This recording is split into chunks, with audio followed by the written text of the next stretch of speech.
नमस्कार उज्जैन, मैं हूं आपके साथ इशिका यादव। आप देख रहे हैं अभय न्यूज का 24 जुलाई रविवार का बुलेटिन।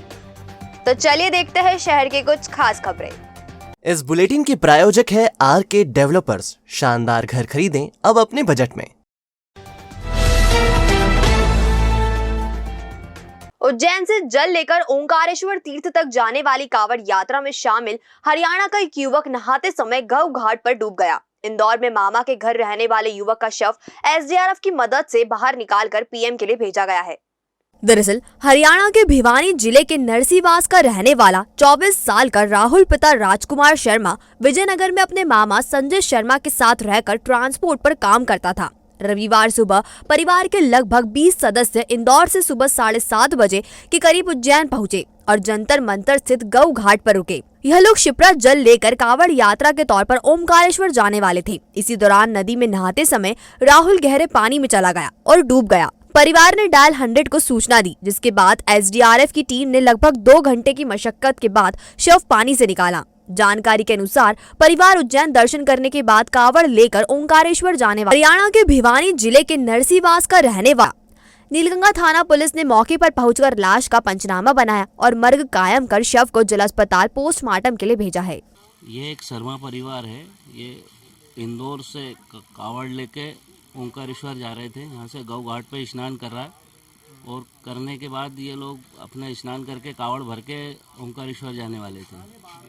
तो ये लोग इसमें एक राहुल शर्मा पिता राजकुमार शर्मा, ये नरसिंहवास हरियाणा के रहने वाले हैं और ये नहाते समय इनकी डूबने से मृत्यु हो गई, जिसका 100 राहत बचाव कार्य आरएफटी उसने निकाल के अपने परिवार के सुपुर्द किया। काम से घर लौट रहे 2 मजदूर इंदौर रोड पर दुर्घटना का शिकार हो गए। सामने से आ रही बाइक को बचाने के चक्कर में उन्होंने अपनी मोटरसाइकिल पर कंट्रोल खो दिया और कार में जा घुसे, जिससे दोनों घायल हो गए। उन्हें इलाज के लिए जिला अस्पताल में भर्ती कराया गया है। इंदौर रोड स्थित मेंढिया काकड़ निवासी जितेंद्र पिता बाबूलाल प्रजापति और उसका मौसेरा भाई रवि पिता मोहनलाल निवासी चांदमारी मजदूरी करते हैं। दोनों बीती रात करीब 10 बजे उज्जैन से अपने घर की ओर लौट रहे थे। इंदौर रोड पर होटल मधुबन के पास पहुंचने पर सामने से आ रहे बाइक सवार को बचाने में उनकी मोटरसाइकिल अनियंत्रित हो गई और दोनों बाइक सहित वहां खड़ी कार में जा घुसे। हादसे में जितेंद्र के पैर और सिर में चोट आई है, वहीं रवि का पैर फ्रैक्चर हो गया है। दोनों का इलाज जिला अस्पताल में किया जा रहा है। घायल जितेंद्र ने बताया, इंदौर निवासी उसका मौसेरा भाई रवि शनिवार को भगवान महाकाल के दर्शन करने आया था और उसे भी काम से छूटकर घर जाना था। दोनों एक ही बाइक से घर लौट रहे थे और हादसे का शिकार हो गए। भैया हम उज्जैन से घर जा रहे थे और मेरी मौसी का लड़का था मेरे साथ। भैया ये इंदौर से दर्शन के लिए आए थे और मैं काम पे से छुट्टी हुई और शाम को फिर हमारे दोनों की फ़ोन पे बात हुई और हम घर जाते। ये घटना हम यहाँ से उज्जैन से आनंद नगर से हम चले घर के लिए, तो मधुबन के यहाँ घटना हुई थी। सामने से 2 व्हीलर वाला आ रहा था तो उसकी एकदम भैया की आंखों पर लाइट पड़ी। उसको बचाने के चक्कर में हमने गाड़ी नीचे उतारी। वो सामने कार खड़ी थी तो हमारे को नहीं मालूम था कि कार मधुबन के यहाँ खड़ी रोड पे, जैसे कि हम पीछे से जाके भरा गए। मुल्लापुरा स्थित महानिर्वाणी निरंजनी अखाड़ा और मथुरा के खाटू श्याम अखाड़ा के संतों के बीच पैसे लेकर महामंडलेश्वर की उपाधि देने को लेकर उपजा विवाद तुल पकड़ता जा रहा है। खाटू श्याम अखाड़ा के संस्थापक गिरधर महाराज और प्रतिभा दीदी महाराज पर निरंजनी अखाड़े की महामंडलेश्वर मंदाकिनी महाराज ने पैसे लेकर महामंडलेश्वर की उपाधि देने का आरोप लगाया है। इस पर अखाड़ों के संतों ने मीडिया के सामने सफाई दी। अब इस सफाई पर महामंडलेश्वर मंदाकिनी ने पलटवार किया है। खाटू श्याम अखाड़ा के संतों ने मीडिया को बताया था कि महामंडलेश्वर मंदाकिनी पर गृहस्थ होने के आरोप लगाए थे। इसी बात से आक्रोशित और व्यथित होकर महामंडलेश्वर मंदाकिनी महाराज ने खाटू श्याम अखाड़े के संतों पर पलटवार करते हुए खुद पर लगे सभी आरोपों को सिरे से नकार दिया और कहा कि खाटू श्याम अखाड़ा के संतों उन पर लगाए आरोपों को साबित करें, अन्यथा उनके खिलाफ कोर्ट केस किया जाएगा। आइए महामंडलेश्वर मंदाकिनी जी से ही सुनते हैं वह क्या कहना चाहती है। देखो, मुझे मीडिया के माध्यम से पता चला कि उन्होंने मेरे ऊपर हस्तक्षेप लगाए हैं, जो इल्ज़ाम लगाए हैं कि मेरा पति शांत हो गया है, मेरा बच्चा शांत हो गया है, वो मुझे प्रूफ दे। और मैं एक चीज़ बताना चाहती हूँ कि मैं क्यों किसी को साक्ष्य दूँ। अगर उन्होंने मेरे ऊपर इल्ज़ाम लगाया तो वो मुझे साक्ष्य दे और मैं उन पे, मेरी मान सम्मान के ऊपर उन्होंने क्षति पहुँचाई है मैं उन पे कोर्ट केस करूंगी। मेरे 13 अखाड़े के साधु संत मेरे भाई हैं, बड़े छोटे सब। और मैं सबसे एक बात कहना चाहती हूँ कि ये मेरी अकेली की लड़ाई नहीं है, ये संत समाज के सम्मान की लड़ाई है, ये महामंडलेश्वर के सम्मान की लड़ाई है। ये भारत देश में जितने 13 अखाड़े हैं, ये हिंदू धर्म है, सनातन धर्म है, ये उसकी लड़ाई है। सावन भादो मास में निकलने वाली बाबा महाकाल की दूसरी सवारी पूरे वैभव के साथ सोमवार को निकलेगी। इस बार बाबा चंद्रमौलेश्वर स्वरूप में पालकी में विराजित रहेंगे, जबकि मन में हर्ष स्वरूप में वह हाथी की सवारी करेंगे। दरअसल सावन भादो मास में उज्जैन में सवारी निकालने की परंपरा है। यह कब शुरू हुई यह तो पता नहीं, लेकिन मान्यता है कि सवारी में श्री महाकालेश्वर पालकी में सवार होकर अपनी प्रजा का हाल जानने निकलते हैं। सावन भादो मास में इस बार 6 सवारियां निकाली जाएंगी। इसी के तहत सावन की दूसरी सवारी शाम 4 बजे महाकाल मंदिर से शुरू होगी। सवारी का मार्ग परंपरागत रहेगा और यह गुदरी चौराहा, बख्शी बाजार, कहारवाड़ी, रामानुज कोट होते हुए रामघाट जाएगी। यहाँ से सवारी रामानुज कोट, ढाबा रोड, गोपाल मंदिर होते हुए वापस मंदिर तक आएगी। भविष्य की चिंता छोड़ो, पंडित गोविंद गुरु से नाता जोड़ो। ना कोई पैसा ना कोई फीस, बस लीजिए गुरु जी का आशीष। आज ही जाने अपनी हर समस्या का समाधान। संपर्क करें 9827030415 या 9302230415। हमारा पता 8 अलगदाम कॉलोनी, सावे रोड, उज्जैन।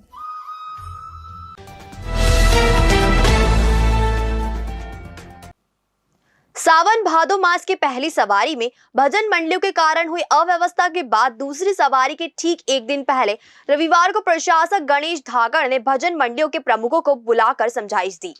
प्रशासक ने साफ कहा कि दोपहर 3 बजे के पहले मंदिर पहुंचे और 25 से ज्यादा सदस्य नहीं लाए।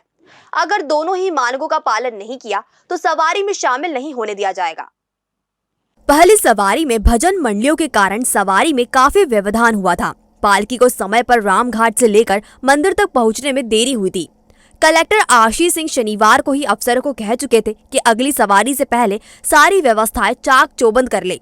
इसी के तहत रविवार को भजन मंडलियों के प्रमुखों को बुलाया गया था। इन्हें प्रशासक गणेश धाकड़ ने निर्देश जारी किए। मंडली प्रमुखों ने प्रशासक से कहा कि सदस्यों की संख्या बढ़ानी चाहिए या तो समिति क्यों की जा रही है। इस पर प्रशासक ने कहा कि पहले आप अच्छा परफॉर्म दीजिए, अगर यह ठीक रहता है तो अगली सवारी से इसे बढ़ाया जाएगा। भजन मंडलियों के साथ में 25 भक्त होना चाहिए, इनको पास मंदिर समिति द्वारा दिए गए हैं। और उसी के साथ में जो भजन मंडलियों से भी किस प्रकार से क्या व्यवस्था करनी है उस संबंध में माननीय प्रशासक महोदय व सभी जो भी अधिकारी थे उन सभी लोगों ने भजन मंडलियों से भी निर्देश लिए। और भजन मंडलियों को ये चीज़ से आश्वस्त भी किया है कि अभी इस सवारी पर आप लोग अपना परफॉर्मेंस अच्छा दीजिए, 25 लोगों को साथ में लेकर आइए। अगली सवारी पर उन्होंने ऐसा कहा है कि अगली सवारी पर आपकी संख्या 50 करेंगे। आप इतना अच्छा परफॉर्मेंस देंगे उस हिसाब से आपकी संख्या को बढ़ाया जाए। बारिश के कारण पटरी के सहारे खेत पर जा रहे किसान की ट्रेन से कटने पर मौत हो गई। दरअसल मक्सी रोड के वार्ड क्रमांक 40 माधोपुरा में रहने वाला जयराम पिता हीरालाल मालवी किसान है। चूँकि बारिश हो रही है, इस वजह से खेत की तरफ जाने वाले रास्ते पर कीचड़ है। ऐसे में जयराम पटरियों के सहारे खेत की तरफ जा रहे थे। अचानक पीछे से आई ट्रेन ने उन्हें अपनी चपेट में ले लिया। परिचित छीतूलाल मालवी ने बताया कि जयराम अपने खेत पर जा रहे थे, उस समय यह हादसा हुआ। 65 साल के जयराम खेती के साथ मजदूरी भी करते थे। ये घटना खेत पे जा रहे थे, खेत पे वो कच्चा रास्ता है, कोई गेट वेट नहीं है, वहाँ पे ट्रेन आ गई है, दुर्घटना हो गई। जयराम मालवी है, हीरालाल, माधोपुरा, मक्सी रोड, उज्जैन। कहाँ पर जा रहे थे? खेत पे जा रहे थे। खेत पे जा रहे थे। 65-70 साल है। काम भी खेती मजदूरी। मुंबई के आरे का जंगल बचाने के लिए रविवार को उज्जैन में मानव श्रृंखला बनाई गई। इसके माध्यम से जंगल बचाने और महाराष्ट्र की भाजपा शिंदे सरकार के फैसले का विरोध किया गया। दरअसल मुंबई में ट्रैफिक को बेहतर करने के लिए मेट्रो चलाने की तैयारी हो रही है। इसके लिए आरे में कार शेड बनाया जाना है। 3 साल पहले जंगल और पर्यावरण बचाने के लिए इस प्रस्ताव को उद्धव ठाकरे की सरकार ने निरस्त कर दिया था और आरे की जगह कुंजूर में शेड बनाने की जगह आवंटित की थी। उप मुख्यमंत्री देवेंद्र फडणवीस के इस महत्वाकांक्षी प्रकोष्ठ को शिंदे सरकार ने हाल ही में फिर से पारित कर दिया है। इसके मुताबिक आरए में मेट्रो शेड बनाया जाएगा। क्योंकि मेट्रो शेड बनाने से जंगल को नुकसान होगा, ऐसे में पर्यावरण और सामाजिक कार्यकर्ता इसका विरोध कर रहे हैं। इसी कड़ी में रविवार को पूरे भारत में जगह जगह प्रदर्शन कर विरोध जताया गया। उज्जैन में भी सारिका डबराल के नेतृत्व में टावर चौक पर मानव श्रृंखला बनाई गई।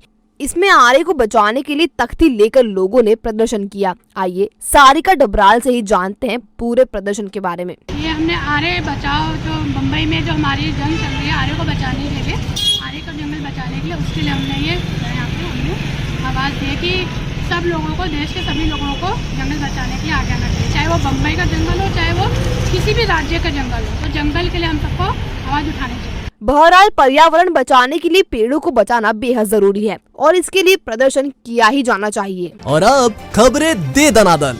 श्रावण मास में बाबा महाकाल की नगरी में जारी ओम नमः शिवाय जप रूप धार्मिक अनुष्ठान के तहत इंदिरा नगर में ओम नमः शिवाय जाप किया गया। यहाँ सैकड़ों भक्तों ने लाखों ओम नमः शिवाय जाप किए। हरि सिंह यादव एवं रवि राय ने बताया कि श्री क्षेत्र वाल्मीकि धाम आश्रम पर राष्ट्रीय संत बाल योगी उमेश नाथ जी महाराज के पावन सानिध्य में आशीर्वाद गार्डन में ओम नमः शिवाय जाप हुआ। सेवाधाम आश्रम में वर्षा मंगल महोत्सव के तहत राष्ट्रीय संस्कार सेवा मित्र मिलन कार्यक्रम आयोजित किया गया। इस दौरान नीम का पौधारोपण किया। संत अवधेशपुरी महाराज के सानिध्य में मक्सी रोड स्थित पवासा थाने के पीछे स्वस्तिक पीठ अवधेश धाम में रविवार को गुरु पूर्णिमा महोत्सव का आयोजन किया जा रहा है। महोत्सव के तहत सुबह 10 बजे त्रिवेणी रोपण पर कन्यापात पूजन किया गया। श्री गुरुपाद पूजन के बाद निःशुल्क स्वास्थ्य परीक्षण शिविर आयोजित किया गया। शिविर शाम 4 बजे तक चलेगा। महोत्सव के समापन पर भंडारा महाप्रसादी का आयोजन दोपहर 12:30 बजे से होगा। नर्मदी ब्राह्मण समाज की महिला इकाई ने हरियाली उत्सव का आयोजन नर्मदा मंगलम भवन में किया। प्रतिभाशाली बेटी तौशिका तारे को प्रथम प्रयास में ही सीए की डिग्री हासिल करने पर सम्मानित किया गया। अन्य प्रतियोगिताओं के विजेताओं को भी पुरस्कृत किया गया। शक्तिपीठ हरसिद्धि मंदिर के चारों तरफ बैरिकेडिंग करने से हरसिद्धि भक्त मंडल के सदस्य नाराज है। दरअसल भीड़ नियंत्रण के लिए प्रशासन ने हरसिद्धि मंदिर तक आवागमन रोकने के लिए बैरिकेडिंग कर दी है। इससे लोग परेशान हो रहे हैं। तो आपने देखा हमारा बुलेटिन। ये आपको कैसा लगा, इसका फीडबैक हमें हमारे कमेंट सेक्शन में जरूर दीजिएगा। कल फिर मुलाकात होगी नए बुलेटिन के साथ। नमस्कार।